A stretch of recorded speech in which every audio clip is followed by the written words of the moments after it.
금붕어? 내가 금붕어는 아니라고? 네. 금붕어 같은데? 오해입니다. 오해야? 금붕어가 아니면 그냥 붕어야? 셋 중에 골라. 금붕어, 붕어, 잉어. 하나 더 해줄까? 잉어? 잉어도 물고기잖아, 물고기. 이건 좀 멋있잖아요. 금붕어는 그냥. 잉어는 좀 크니까? 네. 좀 등치가 있으니까? 그리고 걔네들은 강물에서 살잖아요, 쌤.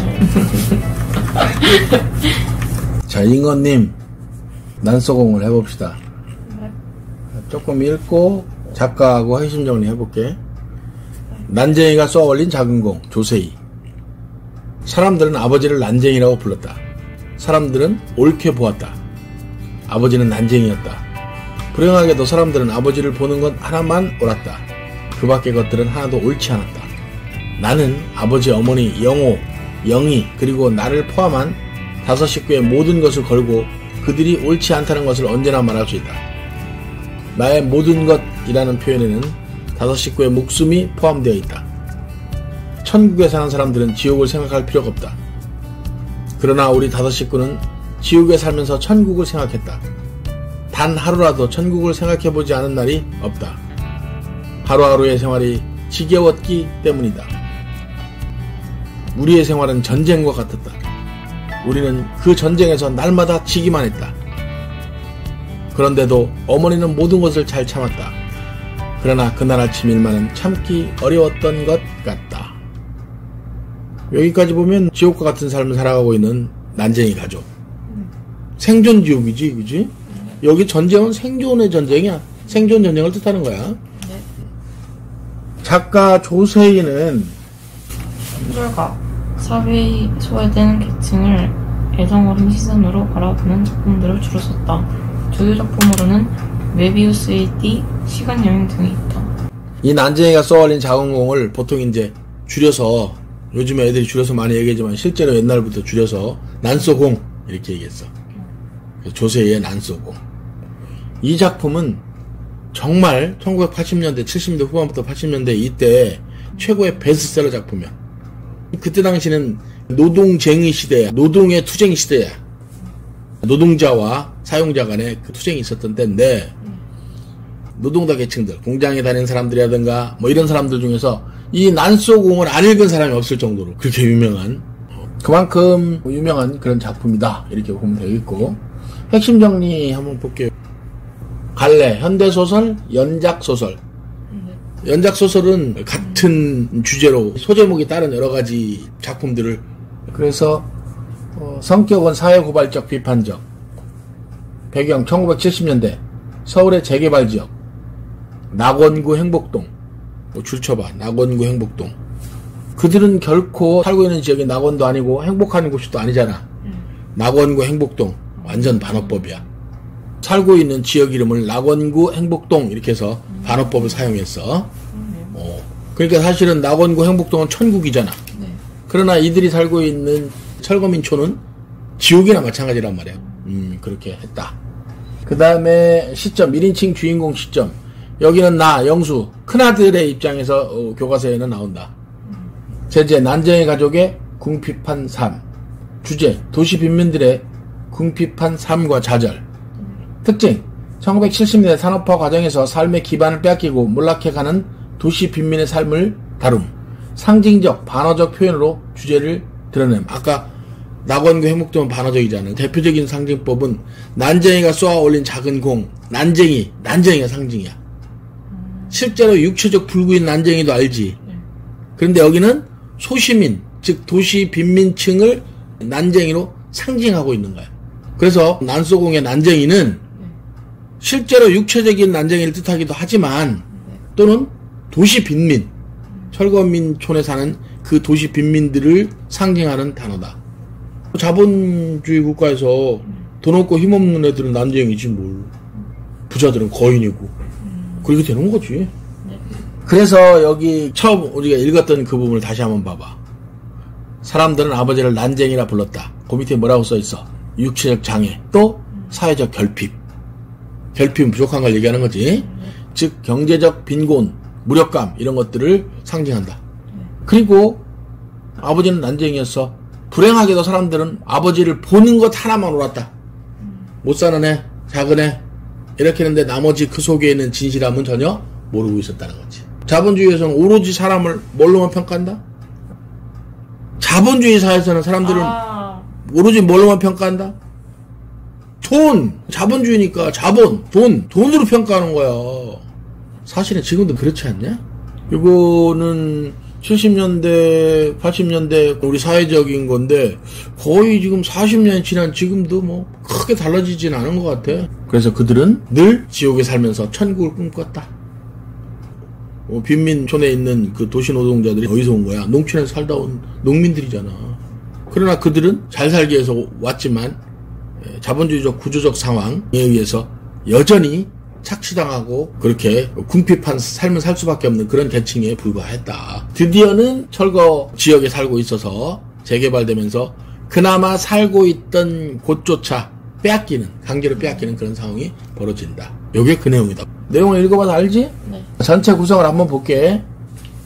1부 서술자 나, 2부는 서술자가 나 바뀌네. 첫 번째는 영수, 두 번째는 영호. 영호는 자기 동생이야. 영수가 큰애, 영호가 둘째. 3부는 서술자가 나, 영희. 누구로 변해? 동생. 예, 이렇게 변한다. 그래서 1부에서는 행복동이 재개발 지역으로 지정되어 철거 개고장을 받음. 2부에서는 둘째 영호가 서술자인데 영희가 투기업자를 따라 가출해가지고 집이 철거되는 그런 장면. 그 다음에 3부에서는 서술자가 영희인데 영희가 투기업자에게서 입주권을 되찾아오는 장면. 아버지가 공장 굴뚝에서 죽은 채로 발견됐다. 아버지가 자살한 거예요? 이것도 상징적으로 봐야지. 자살했다고 볼 수도 있고 그나마 살고 있던 터전까지 빼앗겼다는 것을 죽음으로 상징할 수도 있다. 무관심 있었잖아요. 사람들이 막 그렇게 할 때 혼자서 책 읽고 아버지가 받아들였어요. 받아들인 게 아니지. 어떻게 할 수 없던 좌절감과 무력감이지. 아니 자기가 달려든다고 되는 일이 아니잖아 지금. 자본주의 사회에서 돈 없는 애는 인간이 아닌데 힘 있는 자들한테 달려들어봐야 안 된다는 거 알잖아. 좌절감과 무력감에 빠진 것 자체를 자살로 볼 수도 있어. 이거는 상징적 코드를 잘 기억해야 돼요. 그러면 난장이 그러면 정말 난장해야 됩니까? 아니지. 소시민 전체가 다 난장이야. 이 시대에 살고 있었던 빈민촌에 살고 있는 빈민 노동자들은 다 난쟁이다. 그리고 그들은 다 거의 죽음과 같은 아니면 죽어있는 시체들처럼 살고 있었다 이렇게 되는 거지. 그 다음 페이지 너가 좀 읽어봐. 내가 말했다. 어머니는 조각 마루 끝에 앉아 아침 식사를 하고 있었다. 그게 뭐냐? 철거 개고장이에요. 기어코 왔구나. 어머니가 말했다. 그러니까 집을 하려는 거지. 우리가 꼭 받아야 할 것 중 하나가 이제 나온 셈이구나. 어머니는 식사를 중단했다. 나는 어머니의 밥상을 내려다보았다. 우리 밥에 까만 된장, 그리고 시든 고추 2개와 조린 감자. 나는 어머니를 위해 철거 개고장을 천천히 열었다. 거기 보니까 그들의 피폐한 생활상이 초라하고 빈곤한 처지를 알려주는 그들이 나오네. 네. 보리밥, 까만 된장, 시든 고추, 조린 감자. 이게 전부네. 개고장의 내용이 이렇게 됐네. 낙원구, 수신 서울특별시 낙원구 행복동 46번지에 1839 김부리 귀하. 난장의 아버지 이름이 김부리네. 야, 재밌네. 부리. 아무것도 할 수 없다라는 안이불자가 들어가 있는 것 같아. 부리. 그래서 낙원구 행복동은 밑에 이렇게 써있잖아. 단어적 표현을 통해 난쟁이 가족의 참혹하고 빈곤한 삶을 오히려 강조하는 그런 걸로 사용된다. 제목, 재개발 사업 구역 및 고지대 건물 철거 지시. 지금은 재개발하면 오히려 환영하잖아, 그치? 왜냐면 여러 가지 법이 바뀌고 그래서 오히려 재개발을 하면 훨씬 더 많은 이익을 얻잖아. 근데 이때 당시는 얘네들이 살고 있는 판자촌이 자기들 게 아니야. 주로 판자촌을 재개발했는데 여기다 아파트를 지면 딱지 하나씩을 줘. 근데 그 아파트에 들어가려면 그 딱지를 가지고 있으면 아파트를 들어갈 수가 있어. 그런데 아파트 들어가면 돈을 내야 되잖아. 그들은 돈이 없잖아. 그래서 할 수 없이 어떻게 딱지를 돈 있는 사람들한테 파는 거야. 할 수밖에 없고 자기들은 또 다른 판자촌, 시내에서 좀 더 먼 판자촌, 다리 밑 이런 데로 가야지 뭐. 그런 거야. 그리고 돈 있는 사람들은 딱지를 사들여서 나중에 분양을 받아서 팔아서 부자는 더욱 부자가 되고. 이게 바로 자본주의 사회의 양극화라고 볼 수 있지. 귀하 소유 아래 표시 건물은 주택 개량 촉진에 관한 임시조치법에 따라 행복 3구역에 재개발지구로 지정되어 서울특별시 주택개량 재개발 사업 시행조례 제15조 건축법 제5조 및 동법 제42조의 규정에 의하여 1970 몇 년 9월 30일까지 자진 철거할 것을 명합니다. 만약 위의 기일까지 자진 철거하지 않을 경우에는 행정 대집행법에 정하는 바에 의하여 강제 철거하고 그 비용은 귀하로부터 징수하겠습니다. 철거 대상 건물 표시 어쩌고저쩌고 이렇게 나오고. 그래서 옛날 영화 보면 강남 뭐 이런 영화 보면 다 이런 거 철거하는 많이 나오지. 철거민촌에 가서 깡패들이 막 거기는 살고 판야촌에 살고 있는 사람도 쫓아내고 막 하는 장면들 많이 나오지. 그런 게 다 이거야. 선생님도 서울에 올라가서 대학교로 처음 올라갔는데 처음 가서 했던 데모가 바로 여기 가가지고 철거민들 편에 서서 데모를 했던 그 기억이 나. 첫 번째 그게 사부의 그 사회 활동이었어. 대학생들이 많이 그때 막 1987? 그렇지. 그래도 1987은 살벌함이 좀 덜했지. 제일 살벌한 게 1980이지. 독재 타도 그 시위 중에서는 제일 격렬했던 게 4.19 그렇잖아? 4.19보다 더 심했던 게 80년대 광주. 그때는 어마어마했지. 5.18 광주는 전쟁터였다고 보면 돼. 현대사에서 가장 불행한 사건 중에 하나야. 뭐 우리나라 현대사의 가장 불행한 사건은 이 시대별로 꼽으면 당연히 일제 침략, 한일합방, 나라를 잃어버린 거고, 그 다음에 해방되고 나서 조금 있다가 6.25 전쟁, 동족끼리 서로 상잔, 서로를 죽이는 그런 엄청난 사건.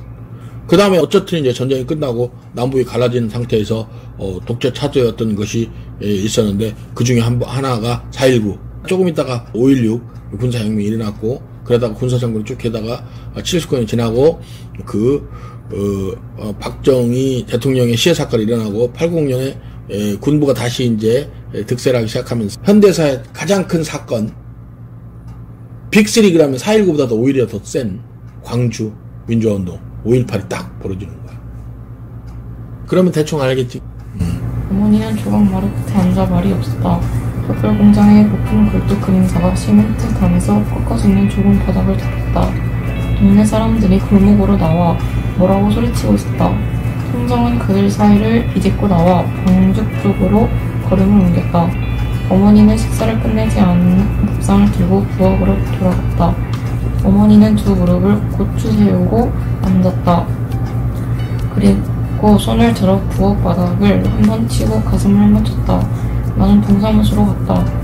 행복동 주민들이 잔뜩 몰려들어 자기의 의견을 큰 소리로 말하고 있었다. 들을 사람은 둘셋 밖에 안 됐는데 수십 명이 거의 동시에 떠들어대고 있었다. 쓸데없는 짓이었다.